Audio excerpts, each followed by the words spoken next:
Committee ಮಾಡ್ತೀವಿ, ಪುನರ್ ವಿಮರ್ಶೆ ಮಾಡ್ತೀವಿ ಅಂತ ಹೇಳಿ 1974ರಿಂದ ಜಮೀನು ಕಳ್ಕೊಂಡಂತ ಅನೇಕ ರೈತರ ಪರಿಹಾರ ಸಿಕ್ಕಿಲ್ಲ ಅಧ್ಯಕ್ಷರೇ. ಈಗ ಈ ಮುಂದಿನ ಪರಿಹಾರ ಬಗ್ಗೆನೂ ಸಂಶಯ ಇದೆ. ಅದಕ್ಕೆ ಸರ್ಕಾರದ ದೃಢ ಸಂಕಲ್ಪ ಏನು, 8 ದಿವಸ ಒಳಗಾಗಿ ಸಂಪೂರ್ಣವಾಗಿ ಭೂ ಸ್ವಾಧೀನ ಮಾಡಿಕೊಂಡಂತ ರೈತರಿಗೆ ಪೂರ್ಣ ಪ್ರಮಾಣದ ಪರಿಹಾರ ಎಂದು ಕೊಡ್ತೀರಿ? ಈ ಯೋಜನೆಯನ್ನ ಇಂಥ ಇಸ್ವಿಗೆ, ಯಾಕಂದ್ರೆ 2.5 ವರ್ಷ ಆಯ್ತು, ಇನ್ನು 2.5 ವರ್ಷದಲ್ಲಿ ಈ ನಿಮ್ಮ ಸರ್ಕಾರಿ ಉದ್ರಾಗ ಮುಗಿಸ್ತಿರೋ ಅಥವಾ ಮುಂದಿನ ಸರ್ಕಾರ ಮೇಲೆ ಹಾಕಿ ಕೇಂದ್ರ ಸರ್ಕಾರ ಮೇಲೆ ಆಪಾದನೆ ಮಾಡಿ ಬಚಾವಾಗುವಂತ ಕೆಲಸ ನೀವು ಮಾಡ್ತಿರೋ ಅನ್ನೋದು ಸ್ಪಷ್ಟವಾದಂತ ಉತ್ತರ ನನಗೆ ಬೇಕು. ಅಧ್ಯಕ್ಷರೇ, ಈ ಬೆಲೆ ಏನಿದು ಕನ್ಸೆಂಟ್ ಕೊಟ್ಟವ್ರು ಮಾತ್ರ. ಅವರು ಬರೀ 59,000 ಕೇಸಿದೆ ಈ UKP ವಿಚಾರದಲ್ಲಿ. ಇದಕ್ಕೇನಾದ್ರು ಮಾಡಿ ಪರಿಹಾರ ಮಾಡಬೇಕು ಅಂತೇಳಿ ನಮ್ಮ ಹೊಸ ಕಾನೂನಲ್ಲಿ ಒಂದು ಅಥಾರಿಟಿ ಮಾಡಲಿಕ್ಕೆ ಒಂದು ಅವಕಾಶ ಇದೆ. ಅದ್ರ ಬಗ್ಗೆ ಈಗಾಗಲೇ ನಾನು ರೆವಿನ್ಯೂ ಮಿನಿಸ್ಟ್ರು, ನಮ್ಮ ಲಾ ಮಿನಿಸ್ಟರ್ ಹತ್ರ ಎಲ್ಲ ನಾನು ಅವ್ರಿಗೆ ಮಾರ್ಗದರ್ಶನ ಹೇಳಿದ್ದೇನೆ. ಇದ್ರ ಬಗ್ಗೆ ಏನಾದ್ರು ಮಾಡಿ ಒಂದು ಪರಿಹಾರ ಮಾಡಿ ಅಂತೇಳಿ ನಾವು ಪ್ರಯಾರಿಟಿಲಿ ನಾವು ಈ ಕೆಲಸನ ನಾವು ಮಾಡಬೇಕು ಇದ್ದೇವೆ. ಅವಾರ್ಡ್ ನೋಡ್ರಿ, ಕೋರ್ಟ್ ಅವಾರ್ಡ್ ಮಾಡಿದ್ಮೇಲೂ ಅವ್ರದೇ ಸರ್ಕಾರಿ ವಕೀಲರು ಏನ್ ಬರ್ದು ಕೊಟ್ಟಾರಂದ್ರೆ ಇದನ್ನ ಈ ಅವಾರ್ಡ್ ಸರಿ ಇದೆ, it is not fit for appeal ಅಂತೇಳಿ ಅವ್ರು ಬರೆದು ಕೊಟ್ಟ ಮೇಲೂ ಸಹ ಇವತ್ತು ಸರ್ಕಾರ ಅವ್ರ ಹಣ, ಹಳೆ ರೈತರ ಹಣನೇ ಕೊಡ್ತಾ ಇಲ್ಲ. ಅವ್ರು ಸಹ ಬೀದಿಗೆ ಬಂದಿದ್ದಾರೆ. ನಾರಾಯಣಪುರದಿಂದ ಹಿಡಿದು ನಾ ಹೇಳುದೇನಂದ್ರೆ ಅಧ್ಯಕ್ಷರೇ, ಹಳೆ ರೈತರದೇನು ಭೂಮಿದು ಹಣ ತಕ್ಷಣ ಬಿಡುಗಡೆ ಮಾಡಿ ಮಾನ್ಯ ಉಪಮುಖ್ಯಮಂತ್ರಿ ಹೇಳ್ದಂಗೆ 59,000 ಪ್ರಕರಣಗಳೇನಿವೆ. 10 ಲಕ್ಷ ಭೂಮಿ ಬೆಲೆ ಇದ್ರೆ 10 ಕೋಟಿ ಅವಾರ್ಡ್ ಮಾಡವ್ರೆ.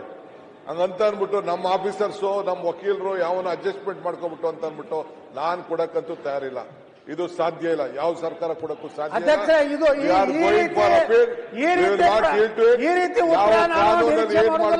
ನಮ್ಮ ರಾಜ್ಯದ ಹಿತನ ಯಾವ ರೀತಿ ಕಾಪಾಡಬೇಕು ಆ ಕೆಲಸ ನಾವು ಮಾಡ್ತೀವಿ. ನಾನು ಈ ಅಪೀಲ್ ಆರ್ಡರ್ಗೆಲ್ಲ ನಾನು ಕೋರ್ಟ್ ಹೇಳಿದಕ್ಕೆ ಇವರು ಒಂದ್ ರೀತಿ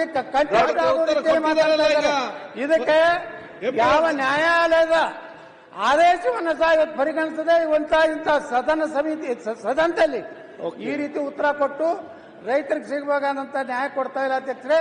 ಅದಕ್ಕೆ ಹೊಸದಾಗಿ ನೀವೇನು ಮಾನ್ಯ ಮುಖ್ಯಮಂತ್ರಿಗಳು ಘೋಷಣೆ ಮಾಡಿದ್ರಲ್ಲ, ಅದನ್ನು 8 ದಿವಸನಾಗಿ ಎಲ್ಲಾ ರೈತರಿಗೆ ಪರಿಹಾರ ಕೊಡ್ತೀರ ಅನ್ನೋಂಥದನ್ನ ಮಾನ್ಯ ಸಚಿವರು ಹೇಳ್ಬೇಕಂತ ನಾವು ವಿನಂತಿ ಮಾಡ್ತೀವಿ. ಮಾನ್ಯ ಅಧ್ಯಕ್ಷರೇ, ಮಾನ್ಯ ಮಂತ್ರಿಗಳು ಮಾತಾಡ್ತಾ ಹೇಳಿದ್ರು ಕೇಂದ್ರ ಸರ್ಕಾರ ನೋಟಿಫೈ ಮಾಡಿಲ್ಲ ಅಂತ ಹೇಳಿ. ಈ ರೀತಿ ಒಂದ್ ನಿಮಿಷ ಉತ್ತರ ಕರ್ನಾಟಕದ ಪ್ರಶ್ನೆ ದಯಮಾಡಿ ಮಾತಾಡಬಹುದು. ಅಲ್ಲ, ಮಾತಾಡ್ತೇವೆ. ಅರ್ಧ ಸತ್ಯ ಇಲ್ಲಿ ಇಡಬಾರ್ದು. ಯಾಕೆ ನೋಟಿಫೈ ಆಗಿಲ್ಲ? ಪ್ರಾಧಿಕಾರದ ಆದೇಶ ಏನ್ ಬಂತು ಅದ್ರ ಮೇಲೆ ಮಹಾರಾಷ್ಟ್ರ, ಕರ್ನಾಟಕ, ಆಂಧ್ರ ಪ್ರದೇಶ, ತೆಲಂಗಾಣ ಕೋರ್ಟಿಗೆ ಹೋದು. ಮಹಾರಾಷ್ಟ್ರದ ಆರ್ಗ್ಯುಮೆಂಟ್ ಆಗೈತಿ, ಕರ್ನಾಟಕದ ಆರ್ಗ್ಯುಮೆಂಟ್ ಆಗೈತಿ, ತೆಲಂಗಾಣದ ಆರ್ಗ್ಯುಮೆಂಟ್ ಆಗೈತಿ, ಆಂಧ್ರ ಪ್ರದೇಶದ ಆರ್ಗ್ಯುಮೆಂಟ್ ಇನ್ನೂ ಆಗಿಲ್ಲ. ಆ ಎಲ್ಲ ಆರ್ಗ್ಯುಮೆಂಟ್ ಆದ್ಮೇಲೆ ಕೇಂದ್ರ ಸರ್ಕಾರ ನೋಟಿಫೈ ಮಾಡಕ್ಕಾಗುತ್ತೆ. ಅದಕ್ಕಿಂತ ಮೊದಲು ಹೆಂಗ್ ನೋಟಿಫೈ ಮಾಡಕ್ಕಾಗುತ್ತೆ?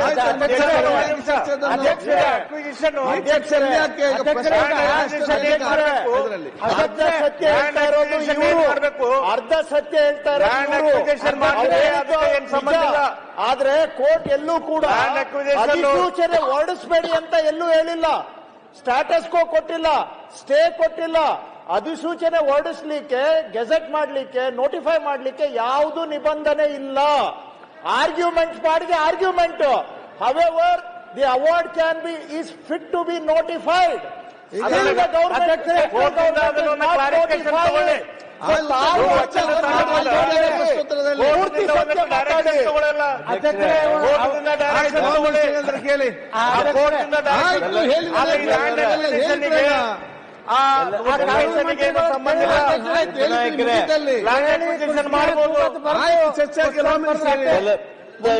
ಜಾರಿ ಮಾಡಲಿಲ್ಲ.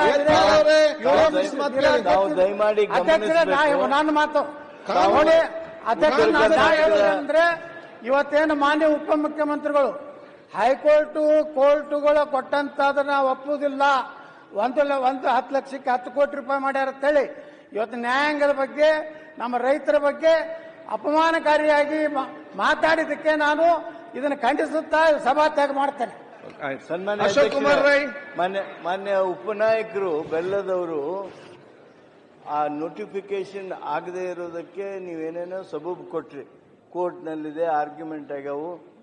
ಆ ಆರ್ಗ್ಯುಮೆಂಟ್ ಮುಗಿದ ಮೇಲೆ ಆಮೇಲೆ ನಾವು ಮಾಡ್ತಾರ, ಅಥವಾ ನೀವು ಕೋರ್ಟ್ನಿಂದ ಕ್ಲಾರಿಫಿಕೇಶನ್ ನಾನು ತಮ್ಮನ್ನು ಕೇಳ್ತೀನಿ. ಇಷ್ಟು ಉತ್ತರ ಕರ್ನಾಟಕದ ಬಗ್ಗೆ ಕಾಳಜಿಯಿಂದ ಮಾತಾಡ್ತಾ ಇದ್ದೀರಲ್ಲ, ಈ ಕಾವೇರಿ ಇಶ್ಯೂದಲ್ಲಿ ಅದು ಕೋರ್ಟ್ನಲ್ಲಿ ಇದ್ದಾಗ ಆರ್ಗ್ಯುಮೆಂಟ್ ನಡೆದಾಗ ಅದೇಂಗೆ ನೋಟಿಫಿಕೇಶನ್ ಆಯಿತು? ಮಾದಾಯಿ ವಿಚಾರದಲ್ಲಿ ಅದೇಂಗೆ ನೋಟಿಫಿಕೇಶನ್ ಆಯಿತು? ಇದಕ್ಕೆ ಯಾಕೆ ಬರುತ್ತೆ? ದಯಮಾಡಿ ಸತ್ಯವನ್ನ ಸಂಪೂರ್ಣ ಬಿಚ್ಚಿಡಿ. ಹಾಗೂ ನಮ್ಮ ಉತ್ತರ ಕರ್ನಾಟಕಕ್ಕೆ ಆಗ್ತಕ್ಕಂಥ ಅನ್ಯಾಯ ಬಂದಾಗ ಅದಕ್ಕೆ ರಾಜಕೀಯ ಮಾಡೋದಕ್ಕೆ ನಾವ್ಯಾರು ಬಯಸೋದು ಬೇಡ ಅಂತೇಳಿ ತಮ್ಮಲ್ಲಿ ಹೇಳ್ತೀನಿ. ಸರ್, ಮಾದಾಯಿ ವಿಚಾರದಲ್ಲಿ ಅದ್ರ ಬಗ್ಗೆ ಕರ್ನಾಟಕದ ಚರ್ಚೆ ಬಂದಾಗ ಪೂರ್ತಿಯಾಗಿ ಅಶೋಕ್ ಕುಮಾರ್ ರೈ, ಆದ್ರೆ ಮಾದಾಯದಲ್ಲಿ ಎನ್ವೈರನ್ಮೆಂಟಲ್ ಕ್ಲಿಯರೆನ್ಸ್ ಬಂದ ಮೇಲೆ ಇದ ನಮ್ಮ ಮುಖ್ಯಮಂತ್ರಿಗಳು ಹೇಳಿದ್ರು ನೋಟಿಫೈ ಮಾಡೋದಿಲ್ಲ. ಚರ್ಚೆ ಬೇಡ ಅದಕ್ಕೆ ಬಗ್ಗೆ. ಎನ್ವೈರನ್ಮೆಂಟಲ್ ಕ್ಲಿಯರೆನ್ಸ್ ಬಂದ ಮೇಲೆ ನೋಟಿಫಿಕೇಶನ್ ಮಾಡಿದ್ರು. ಆಯ್ತು, ಚರ್ಚೆ ಬೇಡ. ಬೆಲ್ಲದ್ ಅಶೋಕ್ ಕುಮಾರ್ ರೈ, ಕೋನ್ ರೆಡ್ಡಿ ಅವರೇ, ಮಾನ್ಯ ಅಧ್ಯಕ್ಷರೇ, ಚರ್ಚೆಗೆ ಮಾತಾಡಿ. ಮತ್ತೆ ಅಶೋಕ್ ಕುಮಾರ್ ರೈ. ಮಾನ್ಯ ಅಧ್ಯಕ್ಷರೇ, ಚುಕ್ಕೆ ಗುರುತಿನ ಸಂಖ್ಯೆ 482 ಮಾನ್ಯ ಪ್ರವಾಸೋದ್ಯಮ ಸಚಿವರಿಗೆ ಕೇಳ ಬಯಸ್ತೀನಿ. ಮಾನ್ಯ ಅಧ್ಯಕ್ಷರೇ, ಅಶೋಕ್ ರೈ ಅವರು ಕೇಳ್ತಕ್ಕಂಥ ಪ್ರಶ್ನೆಗೆ ಉತ್ತರವನ್ನು ಮಂಡಿಸಿದ್ದೇನೆ. ಅಧ್ಯಕ್ಷರೇ, ಉತ್ತರವನ್ನು ಕೊಟ್ಟಿದ್ದಾರೆ. ಮೊದಲಿಗೆ ಈ ಕಂಬಳ ಕ್ರೀಡೆಯನ್ನು ಕರ್ನಾಟಕ ರಾಜ್ಯ ಕ್ರೀಡಾ ಪ್ರಾಧಿಕಾರ ಮತ್ತು ಯುವಜನ ಸಬಲೀಕರಣ ಇಲಾಖೆಯ ಅಧೀನ ಸಂಸ್ಥೆಯಿಂದ ಮಾನ್ಯತೆಯನ್ನು ಕೊಡುವಂತಹ ಕೆಲಸವನ್ನು ಮುಖ್ಯಮಂತ್ರಿಗಳು